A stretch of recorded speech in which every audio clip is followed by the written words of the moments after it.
Okei, tervetuloa Helsingin jäähalliin. Unholy Alliance -kiertue meneillään ja päätöskeikkoja vedellään täällä suunnalla. Ja, haastatteluun ollaan saatu Trivium kitaristi Corey tällä kertaa ja kysellään vähän äijän kuulumisia. How are you, man? I'm doing pretty good. A little tired, but looking forward to the show. So, Unholy Alliance tour is almost over. What is it like to be touring with bands like Slayer? It's been the tour's been a blast, and it's kind of weird that it's over.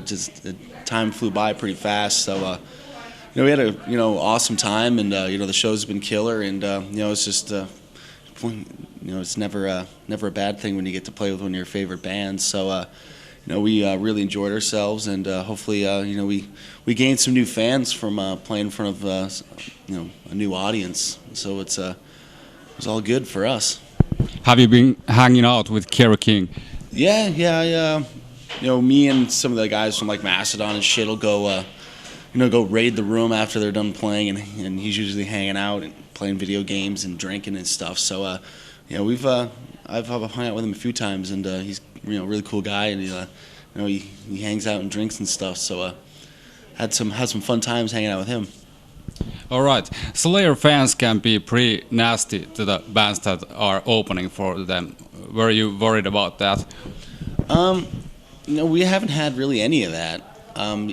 Maybe every once in a while you see like one dude flicking you off or something, but generally the responses have been really amazing, and a lot of people getting into it, and a lot of times there might be people who don't know, but then after a couple songs they're bobbing their heads. So the crowd's been really receptive, and I guess the Slayer horror stories for opening bands, it didn't really affect us, and that was the same way when we went into that Maiden tour. Everyone was talking about how awful some of the opening bands got for crowd responses, but we had a great time on that too. So you just got to go into it fucking ready to kick some ass, and people will be receptive if you come at them.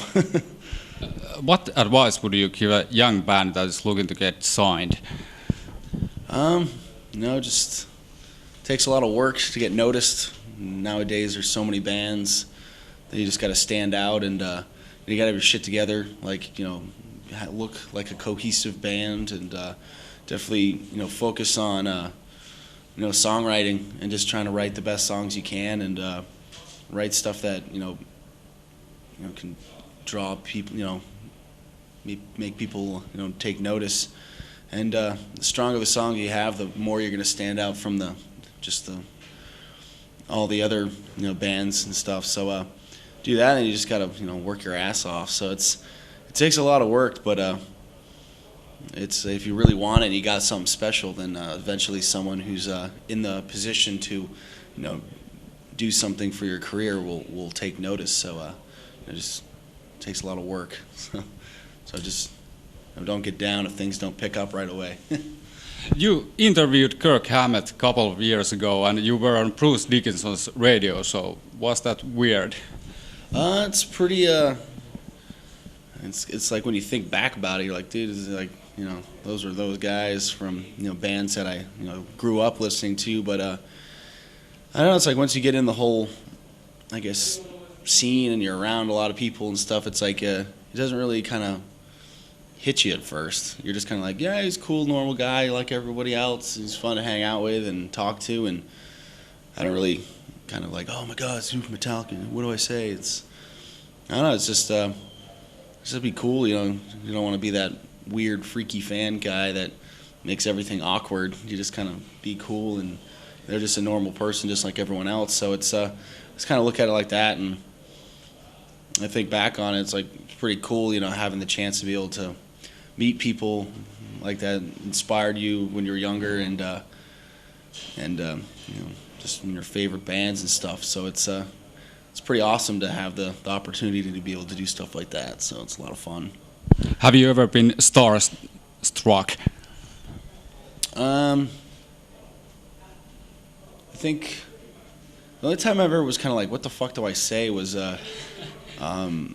we were at Download for the first time when right after Ascendancy came out, and we were still pretty fairly under the radar, and not a lot of people knew who we were. And Dave Mustaine was there, and I'm like standing there. I'm like, I want to say hey, but what the hell do I say? He's probably gonna think I'm just some jackass.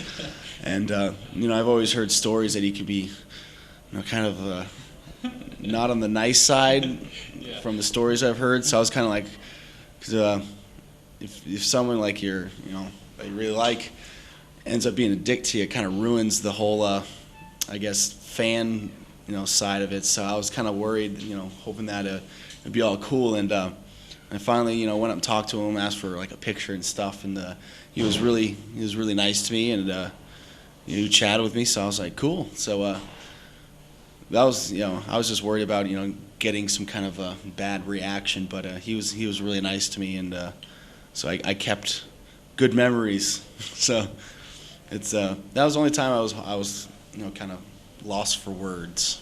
Everyone else was pretty they would start talking a lot and stuff, so it was pretty easy to break the ice. So that was the only tough one, since he didn't know who the fuck I was. You gotta go to meet and greet. Yeah, more work. All right, have a good show, man. Thanks.